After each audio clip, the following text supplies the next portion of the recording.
Alrighty, thank you, Matt. So as Matt said, today we're going to talk about how to prevent and resolve postural pain, just basically by using exercises at home. So first we're going to talk about what postural pain actually is. We're going to go through some types of pain. We're going to talk about how physiotherapy can help with your postural pain. There's going to be a little bit of some boring stuff in terms of the pathophysiology, what's actually going on in the body, what's actually going on in the tissues that's causing the pain. And then we're going to get down to it. We're going to talk about how to fix your pain. We'll first talk about ergonomics, frequent postural changes. I'm going to put you guys through a stretching program and then a strengthening program. And then to wrap up, we're going to talk about some common misconceptions. And then we'll take some questions at the end. So a little bit about me. I grew up in London, Ontario. I did my Bachelor of Science in Kinesiology, and I graduated in 2013. I worked in London at a physio clinic as a registered kinesiologist. So I did a lot of exercises, did a lot of hands-on treatment there. Got a little bored of it, so I decided to do my master's, go back to school. I graduated in 2017 at U of T, and I've been a physiotherapist here at Foundation ever since. The senior clinical associate, the physiotherapy lead at our clinic. So I do a lot of the training and the mentoring for our new clients. And I've also been doing personal training for about 11 years now.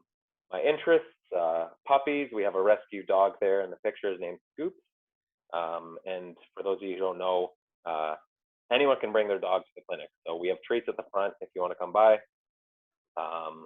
And then in terms of what I'm doing in my spare time, I'm playing volleyball, soccer, hockey, and doing some weight training. So let's talk about what everyone's here for. What is postural pain syndrome? So postural pain syndrome, it's pain that develops really anywhere in the body, but specifically in the neck, the mid-back, or the low back. And it happens because of prolonged and static positioning in a less than optimal position. The symptoms are usually transient, so they come and go. And they're usually relieved with activity, movement, or repositioning. So a lot of people get their neck pain or their back pain when they're sitting, and they actually feel okay when they're standing or laying on their back, laying on their side. It's most commonly experienced by desk workers and service workers. Pain is typically worse at the end of the day after you've been sitting or standing all day. Typically worse at the end of the week after you've had an entire week of sitting and standing. And this pain tends to resolve or improve on non-work days. Without treatment or intervention, it can last a pretty long time. So that's kind of why we're having this conversation today. So where's the problem in this? So neck and back pain is the leading cause of missed work days and disability. And it's one of the most prevalent causes and costly conditions treated in Canada and the US. A really recent study that's actually out of London, Ontario, reported that 50% of students report transient neck and back pain that kind of fit this description. It comes and goes, it's worse during exam time. So it's a really prevalent issue. But the problem is that a lot of people think that the pain is normal. They can still do their day-to-day movements, they can still work, and they can still play the activities, play the sports they want to play. And they think that this pain is just normal and that they just have to deal with it, when that's kind of sad, but you really don't have to. There's a lot that we can do for it. So how can physiotherapy help? Obviously, any treatment or exercise program starts with a proper diagnosis. Physiotherapists will provide education, they'll assess strength, flexibility. We also do ergonomic assessments. Once we figure out what's happening, then we usually jump into treatment. So treatment is a home exercise program, doing hands-on work like massage and soft tissue work. I specifically, and some of the other physios at our clinic, do acupuncture and dry needling. And then actually getting the joints moving with mobilizations or manipulations. And sometimes, but not often, we use taping and braces as well. So just to get into a little bit of the boring stuff, I think it's important to understand the actual mechanism of pain. What is actually happening in the body? So quickly just run through the types of pain that people experience. So the first one's mechanical pain. And that's essentially a pressure or damage or stretch or strain on a structure which sends a pain signal to the brain that something's wrong. For example, that's like an ankle sprain. You sprain your ankle, you strain the ligament or you strain the muscle, and then you have pain. Inflammatory pain can be because of a mechanical injury, but it can also be because of some sort of inflammatory condition like rheumatoid arthritis, which can create redness, soreness, joint swelling, which can also give you pain. Nerve pain or symptoms can cause symptoms like numbness, tingling, weakness, burning, sharp, shooting pain. And then there's referred pain. And referred pain is something that a lot of people forget about. But referred pain is essentially pain that tends to spread or travel away from the source. So the most common one that a lot of my clients find is a lot of tightness in their neck, or some neck pain that seems to manifest itself as pain behind the eyes or headaches. Now the thing with postural pain is it can actually create all four types of these pains. So that's why I wanted to introduce them. So these are some common referrals. The actual joints of the spine tend to refer pain to what you see on the left of your screen there. So the upper joints of the upper neck, which get strained when you're leaning forward, tend to refer pain up to the back of the head. That's where we get something called cervicogenic headache. They often create pain in the upper traps as well as in through the mid-back. And just because you have pain in those areas doesn't actually mean that there's anything wrong with those muscles. It could be being referred by the joints of the neck. We see similar things in the low back, where the joints of the spine in the low back can actually create pain all the way down the leg. There's muscular referral, which is what we talked about before. What you're looking at there is trigger points. And essentially those trigger points are areas of the muscle that get really tight and tend to refer pain. So they can cause pain all the way up the side of the ear. And what I'm talking about there on the right is a little bit of that referred pain into the temples that a lot of people experience as headaches. So why does postural pain happen? There's two main mechanisms at play here. One is an unbalanced mechanical load. So if you look at the picture here, which somehow turned out to be like 6 pixels, when your head is forward, when your head is further away from where it's rotating, that being your mid-back or your spine, the actual force of the head, how much it weighs, can actually triple or quadruple depending on the actual posture. So the more slouched you are, the more forward you're leaning into your screen, the more your body weighs. The more your head and your body weighs is the more compressive force on the spine. The more compressive force on the spine means the more your muscles actually have to work. The second most common issue in postural pain and why it happens is postural overexertion. So this is where strength comes into play. You just holding a position, whether it's standing, whether it's sitting, and whether it's slouching, requires a certain amount of muscular strength and a certain amount of muscular endurance. So when you only have this much strength, but the amount of strength or the amount of endurance that's required is a lot higher, then the muscles tend to fail, the muscles tend to get sore, and then that's when you get your pain. So the example I always use with my clients is grocery bags. So you know, I never want to take more than one trip from the car, so I'll just load up my arms like 6 grocery bags. And you get to your condo, you get to your elevator, and your arms are just burning, and then you just have to drop it because your muscles are failing. So think of that, but to a much lower level. That's what your traps, that's what those muscles are doing all day. They're just becoming so fatigued, so strained, and then that's when you're getting your pain at the end of the day. So postural pain is a repetitive strain injury. It's not a traumatic injury like an ankle sprain, which is defined at the bottom there. This is something that doesn't happen because of a one-time thing like a golf swing or an ankle sprain. It happens because of the 8 to 10 to 12 to 15 hours of less than ideal positioning that we're in throughout the day. So the reason that's important is a lot of my clients get frustrated when they've had an ankle sprain. So they come into the clinic, we do a little massage, we do some acupuncture, we tape it up, and 2 to 3 weeks later, they're fine. But that's because they didn't re-sprain their ankle again for the 2 to 3 weeks. Now, when we think of a repetitive strain injury, this is something that happens every single day. So this would be the equivalent of me taping your ankle up, doing a physio session, doing some treatment, and then you going and spraining your ankle 8 to 10 times a day. It's not going to get better. So we have to approach rehab and we have to approach exercises a little bit differently. It's not enough just to do one treatment or to do one set of exercises. This is something we have to be keeping up throughout the day.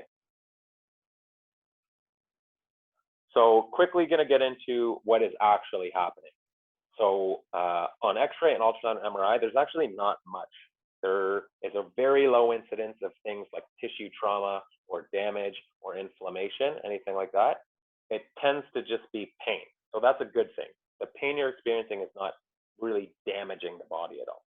The reason you get the pain is because being in a static position reduces the blood flow to the muscle. And when you don't have blood flow to the muscle, you get a condition called ischemia, which is essentially decreased blood flow. And ischemic muscles are very painful muscles. And there's two more things that can create pain. One of them is called tissue creep, and one of them is called the neutral zone. And we're not going to talk too much about it, but I'm going to just introduce it quickly. So tissue creep is essentially your spine position depends on your muscles to do work, but also your ligaments to do work. If you're in a position for an extended period of time, especially if that position is less than optimal, it will actually stretch or deform some tissues. It takes about 15 minutes for that deformation to happen. So if you think about it as an elastic band, if I pull that elastic band apart and then I only hold it there for a couple of seconds and I put it back, it's going to return back to that exact same position that it was at before. But if I hold it like that for 8 to 10 hours, now when you go to let go, it's not going to quite be as elastic. So that tension, that posture that you're putting yourself in one position means that the ligaments get a little bit deformed and they can't quite hold you as well, which means the muscles have to work a lot harder, which then can lead to that muscular pain. The second thing I wanted to talk about is the neutral zone. So every joint has a certain degree of flexibility where the joint actually moves quite freely. So if you take your finger, for example, I can quite freely wiggle my finger that way or that way. Now, if I sprain my finger and that finger was casted in this position, then after 2, 3, 4 weeks in this position, it's going to be really, really, really difficult for me to then try and bend it back into this position. And it's going to take some repetitive and prolonged stretching to get here. That's the exact same thing with posture. If our neutral zone at some point in our lives before we all started desk jobs was somewhere between here and here, it's going to be a heck of a lot easier for everyone to stay up in that nice tall position. But if your neutral zone now, that area of free movement is somewhere between here and here, it's going to take a lot of muscular effort to get yourself up into that tall neutral zone. So when we're talking about tissue creep, what I just discussed before, that's where strength is really important. When we talk about neutral zone, this is where stretching can play a big role. So now this is the fun stuff. That was all boring, but this is kind of how we're going to fix these issues. So there's 4 things we need to talk about.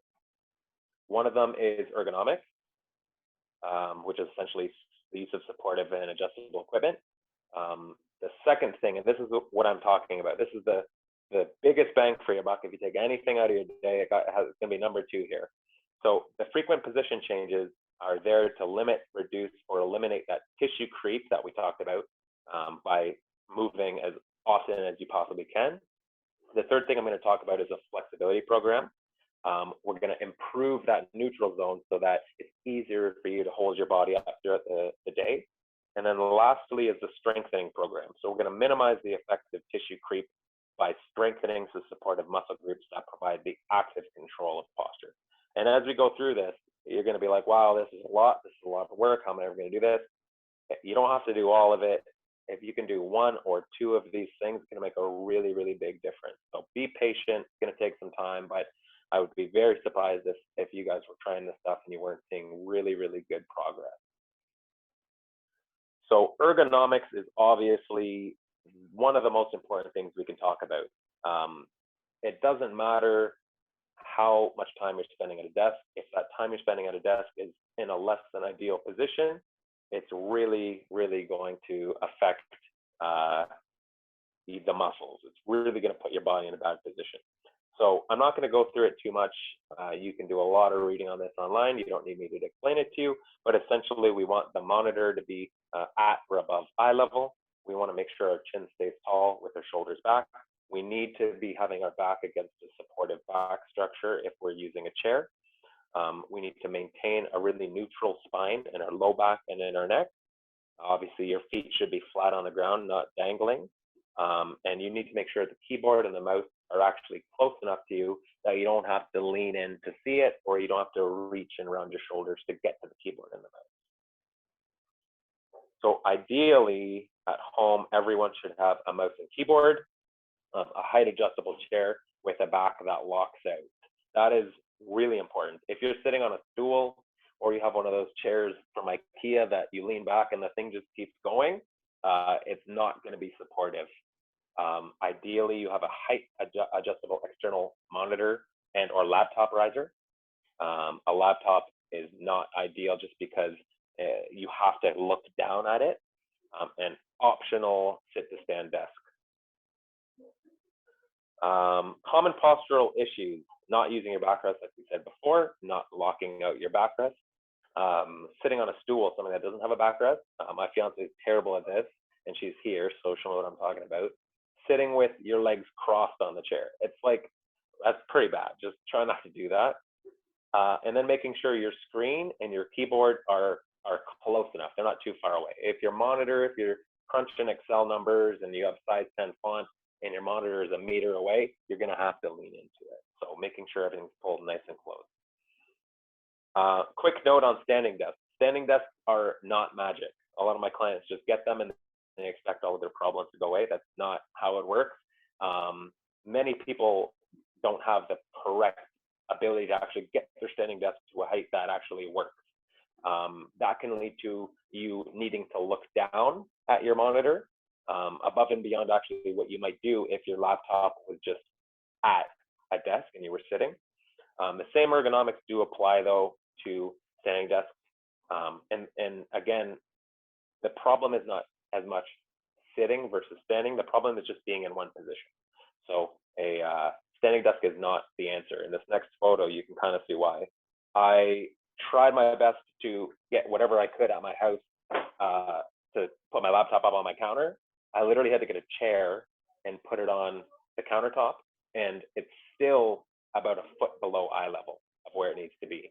So working at your counter is not that good unless you have the proper setup for it. So that was ergonomics. Now we got to get into this second thing. And this is, I think, the biggest bang for your buck, the easiest thing to adapt, and the thing that's going to make the biggest change in these postural type symptoms. So my absolute best advice, take anything away from this, is to move the head, the neck, the shoulders, and the low back every 60 to 90 minutes while you're sitting in order to limit the effects of tissue creep. Keeping these joints, muscles, and ligaments moving will regulate and normalize blood flow, and it will maintain elasticity of the tissues to prevent pain. So this is my really easy, quick, safe, hourly routine that I want every single person to try for like a week. And if you're still having the same amount of pain, then you can send me an email and we'll figure something out. But this should be almost magic for a lot of people, okay? So Matt said he's gonna time me so I can show you just how easy this is. You have a timer, Matt? Yep, just give me 1 second here. All right. All right, you tell me when you want to go and we'll get going here. All right, so I'm gonna start right now, okay? So I've been working for an hour, sitting up. I'm gonna do 5 shoulder rolls. Then I'm going to get my arms up and I'm gonna do 5 rotations per side for my mid back.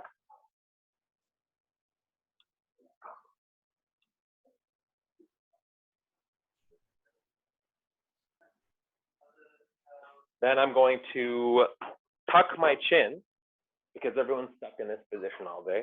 I'm going to tuck my chin, and then from this position, I'm actually going to look up for 5 repetitions.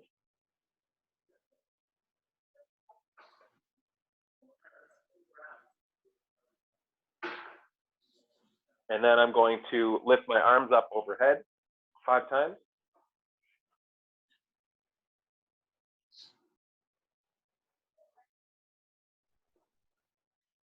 And then stand up, hands on your hips, and 10 extensions to your low back, or 5. All right, there, that's 5. How much time is that, Matt? That was 1 minute and 10 seconds exactly. So I tried to keep it under 1, so I'll have to just go a little bit faster next time. Yeah, you gotta go quicker. But Pearl wants to know why you didn't put wall angels. Or that's coming up. That's coming up. Don't you worry. Her physio told her to do thread the needle and wall angels, so she wants to know. Well, are you her physio? That's why, right? Not at liberty to comment.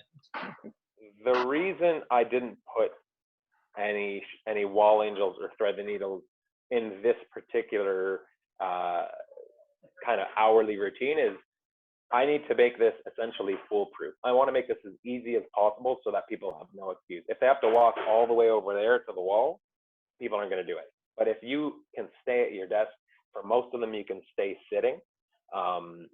It's just people are way more likely to do it. So you'll see the wall angels later. And then after this frequent positional changes, you've already reminded your body that you need to move. So now you've been slouching for an hour, that's okay. Now you're fixing yourself every hour. And then after we do this exercise, we tend to want to sit back up in a good posture and then come back to work. Now, you're probably going to slouch again in half an hour. That's okay, because that timer is going to go off, or your reminder, the sticky note on your monitor, you're going to notice when you get up to go to the bathroom, and then you do your exercise.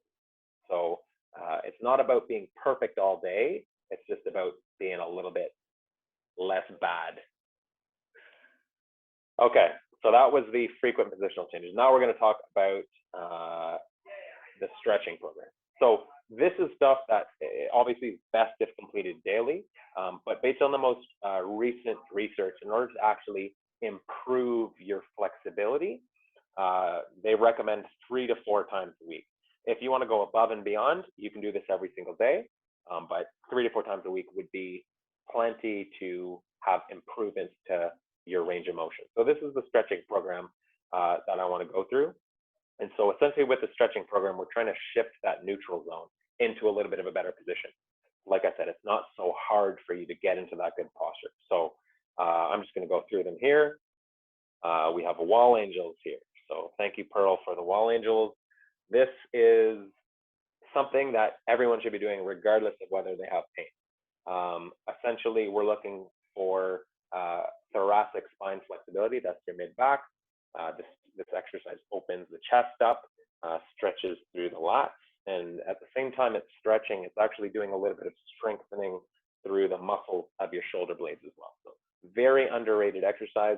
It looks really easy, but if it's easy, you're doing it wrong. So essentially, we're keeping our low back against the wall, chin stays tucked, knees are bent, and you want to try and keep your low back from coming off the wall. We want all that movement to come from the shoulder blades. You'll essentially keep your elbows and your arms on the wall, and you'll slide up, keeping your hands and your elbows on the wall, and repeat that 5 to 10 times. You should feel, if you're doing it correctly, a little bit of a stretch across the chest, and mostly some pressure or stretching in between the shoulder blades. The next one is a lat stretch with the broom. The lats are a muscle in our armpit, which are very strong rotators of the shoulder. So they tend to, when they're tight, contribute to a lot of that forward rolling of the shoulders. Essentially, I'm holding a broom. I guess you can't really see it there, but I'm holding a broom about shoulder width apart. My elbows are elevated on a surface. It can be a couch or a chair or a box. And I'm just sinking my hips backward, pushing my chips towards the floor. We're also getting a little bit more of that spine extension with this exercise as well, in the same way we're getting the wall angels. Third one is thoracic rotation. So ensuring that this thoracic spine, if you can't tell by the way, moves well, is one of the most important things you can do to take pressure off the neck. Anytime you're walking, you're moving, you're turning your neck side to side, you need to get about 20 to 30% of that motion lower down in the neck and through the shoulder blades. So if that area of the spine doesn't move well, there's going to be a lot more pressure through the joints of the neck, which also means more strain through the muscles of the neck. So what we're doing here, sit flat, room across your shoulder blades. You can also do it with your arms across your chest. And I know this looks a lot like that one where you're sitting throughout the day. And I know Pearl likes those thread the needles, exact same idea. We're on our hands and knees rotating. I, again, just find this is the easiest one to do. It doesn't require a lot of equipment, and you can just kind of do it without getting onto the floor. And for repetitions and everything, I have up on a couple slides up. Next one is the pec stretch. We talked about this quickly. The pecs tend to pull the shoulders forward and kind of pull the head forward, and they also create a little bit of that forward rounding through the spine. So in a doorway, elbows are slightly above the chin height, and you're just leaning forward to feel a stretch. If you're a little bit vertically challenged, you might not fit the doorway, so you can just do one arm at a time. And you should just feel the stretch across the chest if you're doing one arm at a time. And if you're doing two arms, you should feel the stretch between your shoulder blades as well. And then lastly, because we can't forget about the low back, it's the Cobra pose. So we tend to be stuck in when our hips are up, when our knees are bent, and we're in the sitting position, we tend to be a little bit stuck in that forward rounded position of our low back.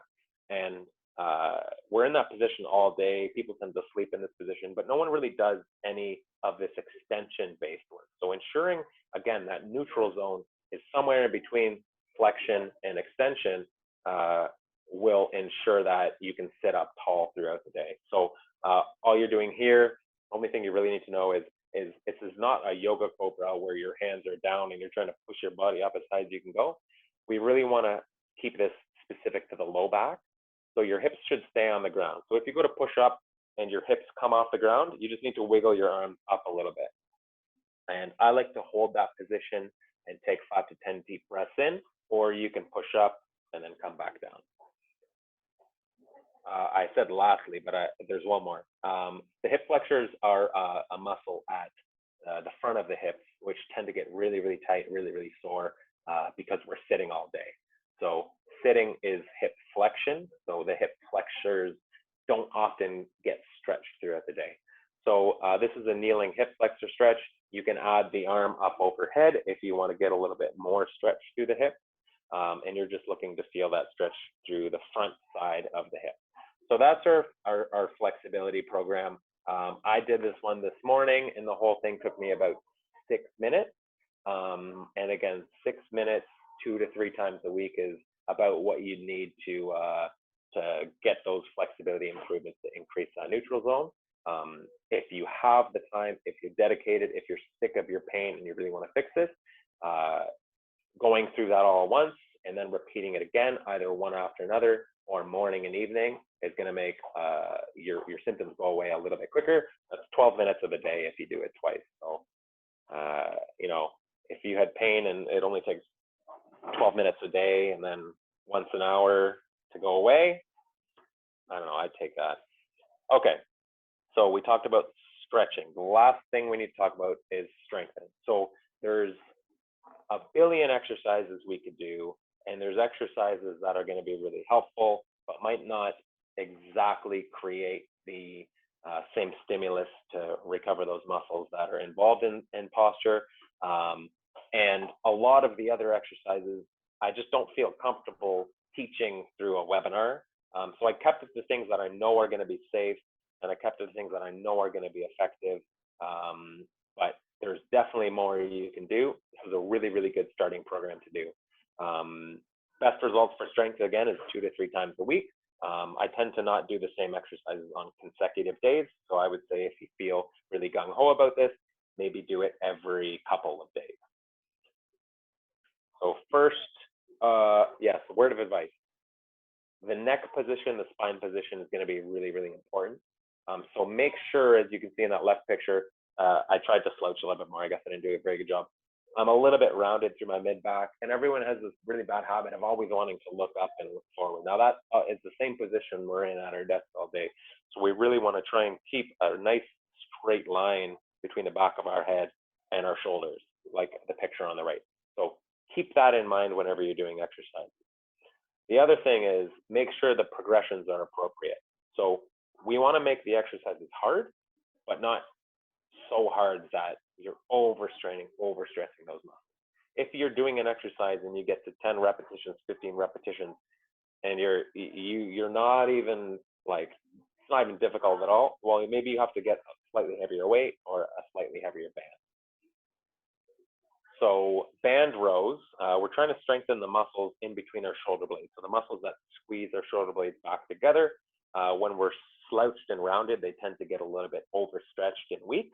So by strengthening them, they're going to be a little bit more resilient to becoming overtrained and overstretched while you're sitting throughout the day. Essentially, using a band, you can use dumbbells. All you're doing is pulling your shoulder blades together, squeezing, holding for a couple seconds, and then relaxing. Again, all of the repetitions, suggested repetitions are up at the top there. Secondly, we're looking at an exercise called W's. They shouldn't be as hard as they are, but they're really hard. This is a very similar exercise to the row in that we get those muscles that squeeze our shoulder blades together that tend to be slouched forward when we're sitting at the desk. But we also have the added benefit of working a muscle that's called your erector spinae. So the erector spinae muscle group literally does what it says, it erects the spine. So it's super important to make sure it's strong, to keep you up in that tall position throughout the day. And I find this is one that is the most neglected. People know they need to squeeze their shoulders together, but we don't often train those long muscles that actually keeps our entire spine upright. So essentially, you can do this in a W, you can do it in a T, doesn't really matter, but you're gonna lift your arms up, squeeze your shoulder blades together, and then gently peel your chest off the ground without lifting your feet and without actually going through your low back for this exercise. Lastly is the shoulder press. Again, we tend to be really arms at our sides slouched forward. So we're just looking at every opportunity we can get strengthened up into that nice tall position. You can use bands, you can use soup cans, whatever the heck you have at home, making sure that you're not hyperextending your low back or poking your chin out when your arms go up overhead here. And the last one here, the second last one is hip thrust. So the glutes tend to be over lengthened and really weak in sitting. We talked about how the hip flexors, which are the muscles in the front, get tight. Well, the glutes are hip extensors. So they get really lengthened and really loose. So glutes play a really, really pivotal role in low back pain. So ensuring they're strong is really going to help prevent or potentially resolve some of the low back issues that people have. Essentially, you can do this with your back elevated to make it a little bit easier, or you can do it flat on the ground like a glute bridge. Neck stays nice and relaxed. You don't want to be all crunched up in your neck, and all you're doing is letting your hips drop towards the floor and then squeezing the bum as hard as you can, shifting the hips upward.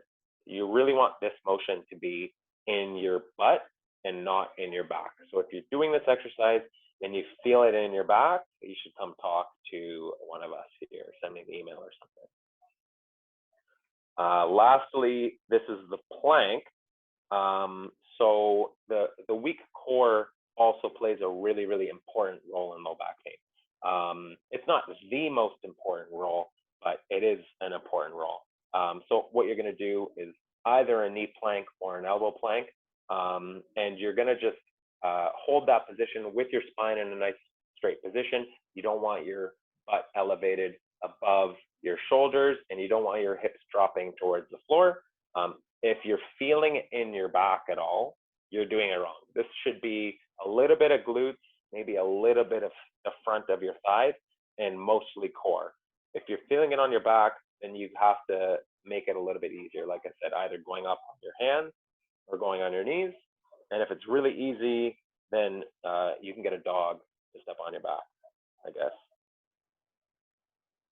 Okay, so that's it. That's the strength, that's the stretching.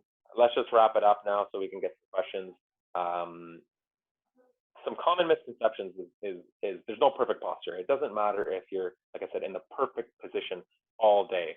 Not moving the body does not, or not moving the muscles doesn't pump the blood flow. You're still going to get a little bit of that tissue ischemia. You're still going to get a little bit of that muscle aching, muscle soreness. So it's way, way, way more important to move regardless of how good your posture is than it is just to sit perfectly. Obviously, sitting perfectly will help.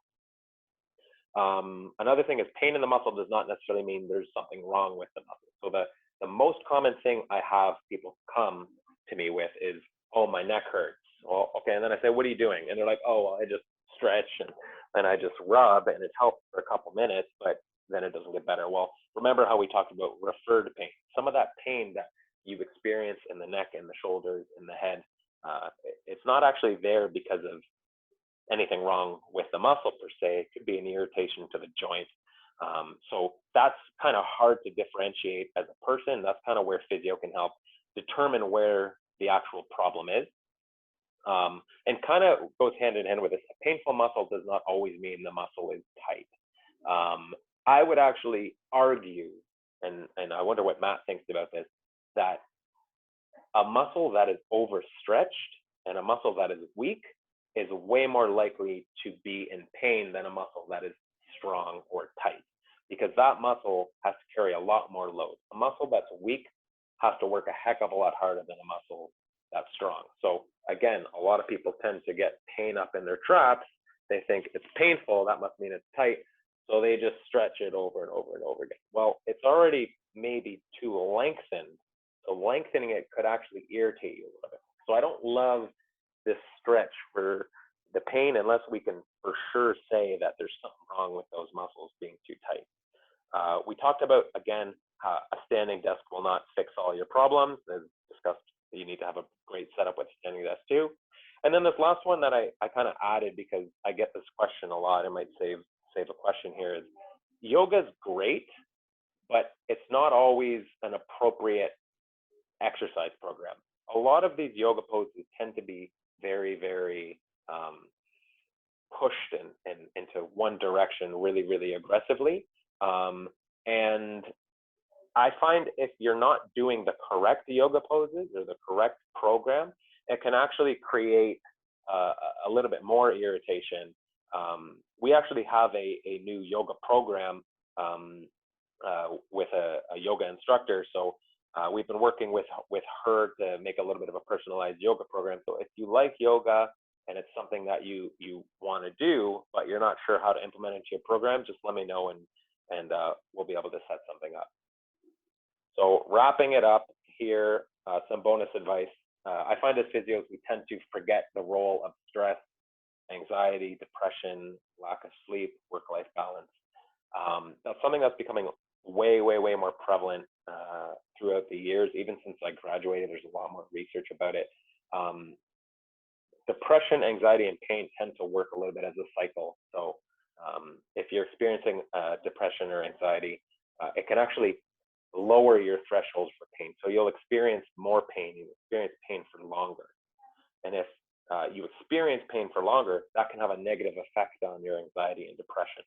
So I'm not a mental health expert, but again, we do work with a psychotherapist and a naturopath here. So if there's any mental health, anxiety, depression issues that you think may be contributing to your pain, it's going to be important to see if we can make an impact on those as well. Sleep may play a role. We know that that slouch forward position tends to be a problem. So if you're sleeping in that slouch position, it could also lead to a little bit of issues. So the best advice for sleeping, if possible, try and fall asleep on your back. If you're a side sleeper, hands on your head or head backwards on the pillow as opposed to chin poked forward. And if you sleep on your stomach, I don't know what to tell you. Sleeping on your stomach can be quite irritating for the neck and the low back. Last little bit is with these repetitive strain injuries, we really, really want to reduce the potential strain. So anytime you have the opportunity to take that strain away, you should be using that opportunity. And the reason I put this question is here, do you really need to look at your phone in the elevator? Is because I go up like 30 stories and I get my phone out of my pocket and then I just look down at it. And then I get up to the elevator and I'm like, oh, my neck hurts. Like, you don't really need to do that. Take that as time to just, get that head up, get the shoulders back, stare at the elevator buttons. That's an opportunity you can use to heal those tissues a little bit. And then the last thing is drink lots of water. That makes you have to go to the bathroom. It reminds you to get up. And a lot of my clients use the whole water thing as a reminder. Every time I drink water, I'm going to get up and do that quick little 10-minute routine, or sorry, that quick little 1 minute, 10-second routine. So in summary, be patient. A repetitive strain injury takes a lot longer to heal than a traumatic injury. Don't give up. Give it a full week and just see how the results go. Remember that this pain is not normal. There's nothing wrong with your body, but you don't have to live with that pain. It's normal in that a lot of people experience it, but it's not normal to have. It's something that's very, very treatable. And lastly, the best way for a personalized strength and flexibility program is to see your physio. That way we can actually give you the correct advice and the correct exercises, the correct home exercise program to complete at home. I also do personal training in the clinic. So if that's something you're interested in, we can set something up, and it's all billed as physiotherapy strengthening program. So it's something that we can set up. If anyone has any questions about it, you can just send me an email. And that's it. Thanks, guys. I went a little bit over time. I hope I didn't keep anyone too late. Well, thanks, Jared. I think everybody really enjoyed that. The comment section is full of thank yous as opposed to too many questions today. I can say, stress really does put, stress is really important. I'm glad you brought that up. And I know, luckily for me, I get to work with you, and that always brings my stress level down every time you're in the office. So that just helps me, though. It doesn't help anybody else. We have a couple questions. Nancy was asking for the overhead strength exercise that you provided a little bit earlier. Is there an ability to use weights as an alternative? Yeah, I actually, whenever possible, I really prefer weights. The reason I showed people with bands is definitely the most cost-effective way to start with this stuff. Because let's be honest, not everyone has access to weights, especially with the COVID tax on exercise programs right now. But whenever you can use a dumbbell or a backpack or something like that, I think that you should use it. Now, there's specific exercises that might be better to use a band, like those rows, for example, because with the rows with a dumbbell, you obviously have to bend over, which can be a little bit irritating to some of the structures of the neck and back. But yeah, it's the exact same movement. Stand up, dumbbells in your hand, and just perform the same movement, pressing up overhead. Yeah, I mean, I think at this point too, some people have definitely invested in dumbbells. Yeah. Right. So you're right. There's some exercises that are just a little bit easier to do with dumbbells, but I think just about everything you showed in any of those pictures can either be adopted one way or the other. So that's always really nice. And I know that's a lot of the stuff you do in clinic as well. Depending on what the client has at home, it can always be adapted to. It's always great. Exactly. Yeah. Pearl has a question here about back sleeping. I know you talked about this a bit. So sure. The question is, or comment, doesn't putting any pillow under your head position put it into a slouched position by default, and then you would wake up with more shoulder and neck pain? I have a few thoughts about that. I think a big problem with sleep is there's no one size fits all pillow. Everyone, and I've had that question a lot. You have to understand that your body weighs a lot more than your head. So if you have a really, really, really firm bed and your body doesn't sink in at all, but maybe you have a really narrow pillow and you're sinking into the pillow, well, that might be a little bit too extended for your neck. But conversely, if you have a really, really soft bed, well, your body's going to sink in, and you might be able to get away with no pillow or a very narrow pillow. So it's not really a one size fits all answer, but oftentimes what happens is when people wake up with a lot of neck pain, they're laying on their back and they have a pillow behind their neck, and it kind of pokes their chin out into that forward position.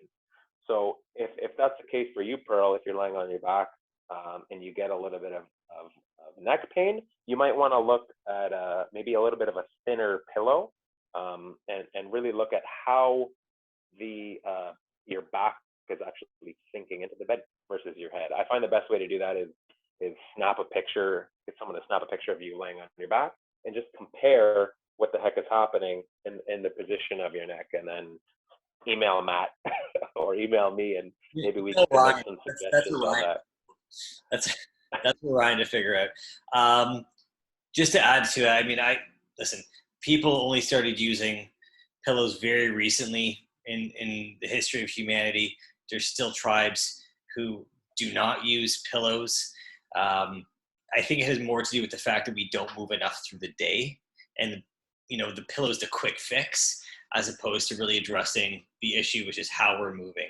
Now, I think if you're the princess with a P and you got 6 pillows, piled up under your neck, maybe you're being put into a chin tuck that's going to affect your neck. But I think for most, 90% of pillows, they're going to work for everybody.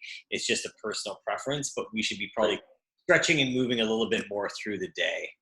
Now, Sonia is asking, she's been getting mild pressure headaches, she's suspecting from poor posture.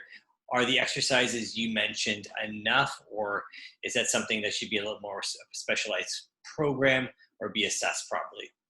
Yeah, so I mean, this is part of the really with any injury or any symptom, proper diagnosis is key.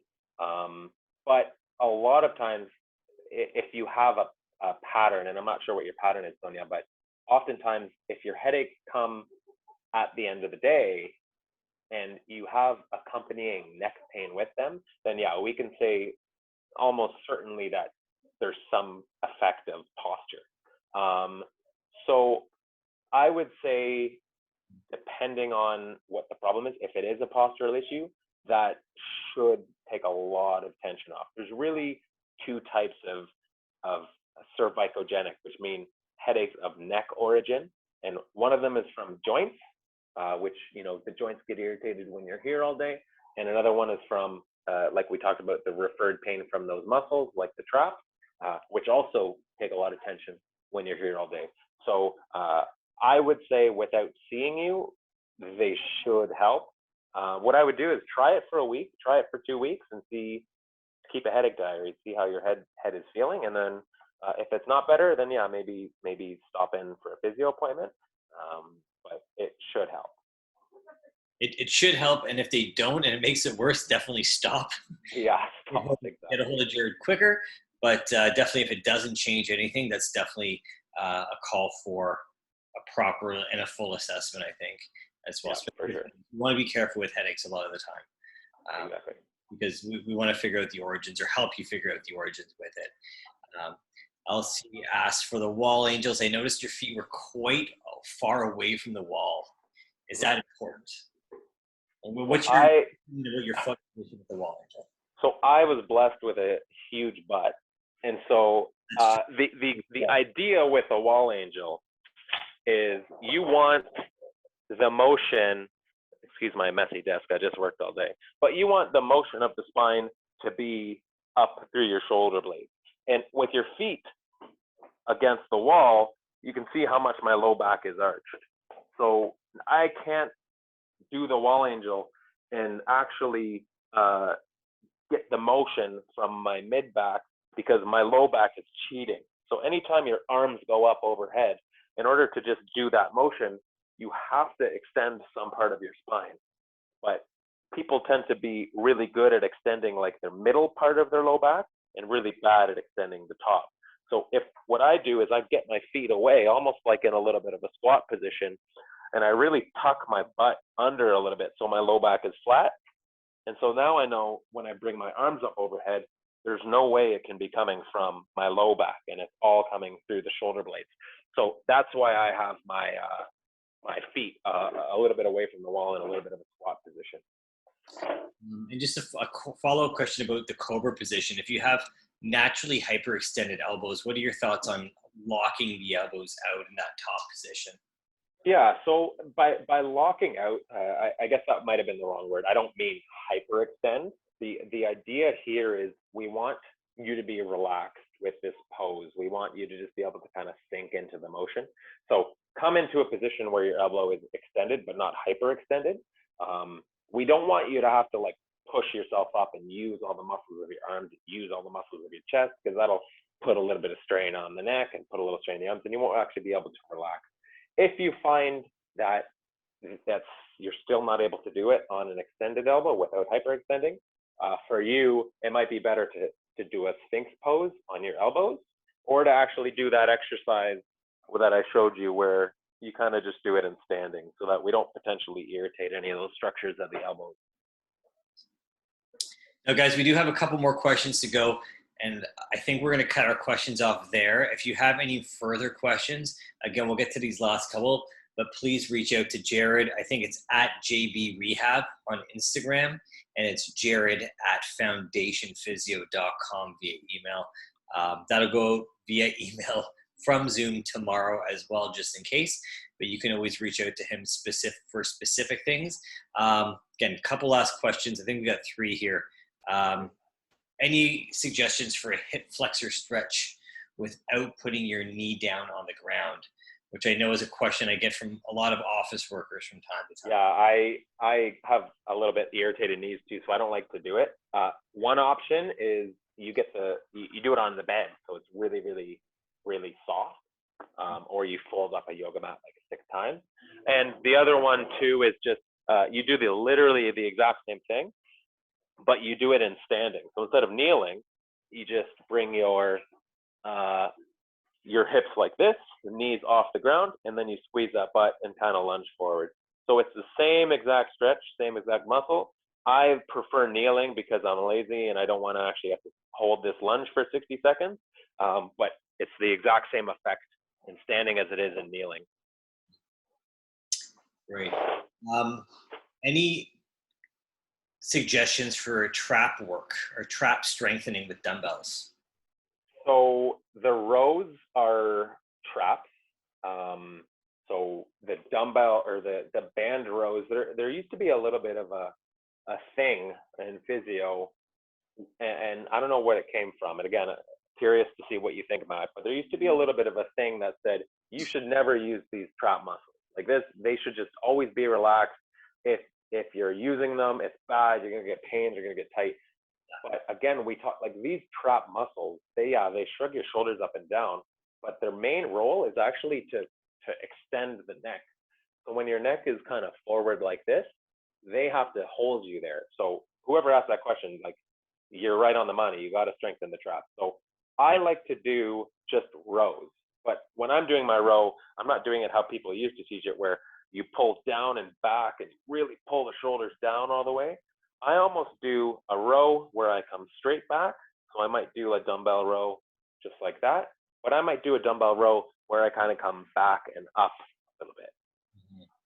So varying the direction of your pull, whether it's from up to down, you're going to use a little bit more the lower middle trap. From down to up, you're going to get a little bit more of the middle to upper trap.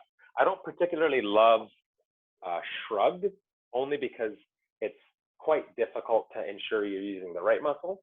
But I do like things like farmer's carry, where essentially you pick up a weight that is kind of heavy, or a backpack or whatever, and instead of holding it with your shoulders all the way down, you kind of just shrug your shoulders up a tiny little bit, and then you just take like 100 steps with it, so that those muscles are getting a little bit more of that endurance type workout.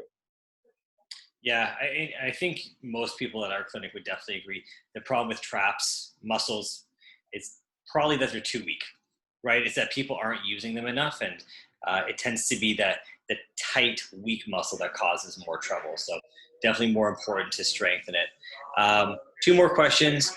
Tito asks, being that postural correction and long-term management are just that long-term, would you recommend that people following the strengthening program continue to change the variables such as weight, rep schemes, intensity, to keep up with their adaptive capabilities? That is like an awesome question. I gave a presentation to the physios the other day, essentially just on that exercise programming. And yes, you definitely need to change the variables in order to make sure that it's challenging enough for you. Now, the problem becomes with any strength program, or with any program, whether it's stretching or cardio or running, biking, is there's so many variables you can change. So you can change intensity, which is your weight. you can change repetitions, you can change sets, you can change rest periods. You can go from a band to a dumbbell. There's so many things you can change. So the general rule of thumb for that is 10% a week. So that's 10% more repetitions per week. So if 1 week you're doing, 20-pound row for 10 reps, the next week you're not then going to go to a 30-pound row for 15. That's changing too many variables above and beyond what that 10% was. So week to week, you can add a repetition or add 10% more weight. So that'd be going from 10 pounds to 11 pounds, or from 20 pounds to maybe 25, and reducing the reps. So as you go, you definitely need to make those changes to those variables in order to make sure you're progressing like you need to. Definitely. Okay, so last question. I'll type Jared's email into the webinar box as he answers this, but our last question is from Anil, and it's, you mentioned dry needling, Jared. Can you describe to everybody what that is, what you do that for, and maybe the client who would be the most beneficial for?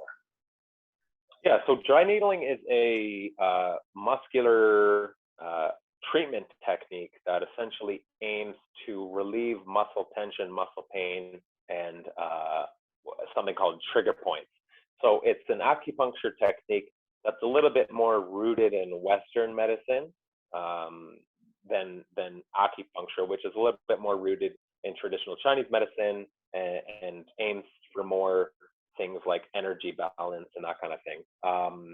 How dry needling actually came about is doctors actually used to inject lidocaine, which is a numbing agent, into muscles, and they were finding that people were having really, really, really amazing pain relief with the injection of lidocaine. So they started studying a little bit more, and they found that it wasn't actually the injection of lidocaine which reduced the muscle pain. It was just the needle going in and out. So that kind of got just to jump changed over the years. Yeah. They were doing the study to see if the lidocaine was working, right? So they're doing a sham lidocaine, which meant they were just poking people with needles for fun, and they were, comparing that to the actual medication being put in, and they found it was about the same, which isn't good for the lidocaine. Essentially. Yeah, that's right. It was a placebo effect that they found wasn't a placebo effect, though. Yeah, and there's a little bit of research that says it changes the chemical balance of the muscle and reduces the actual tension of the muscle. So it's a technique that Matt and I both really love. Matt needles my traps like every couple of weeks, and it's something that we like to introduce in our treatment, just as a little bit of an adjunct to the exercise program and the hands-on work.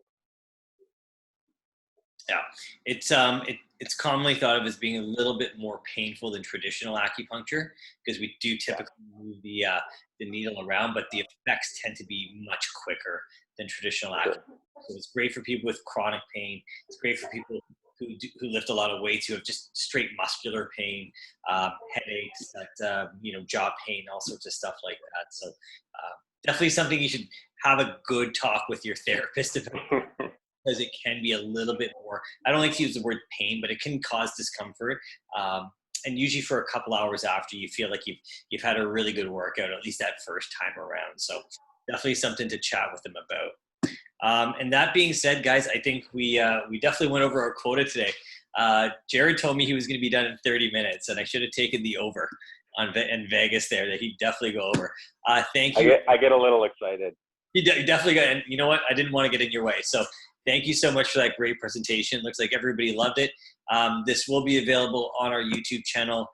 So if you enjoyed this, please share this with your friends and family. I'm sure Jared would be more than happy if you guys did. Thank you. I've already got a couple people posting it on Instagram. Always love to see that. And that being said, have a great night. The surprise is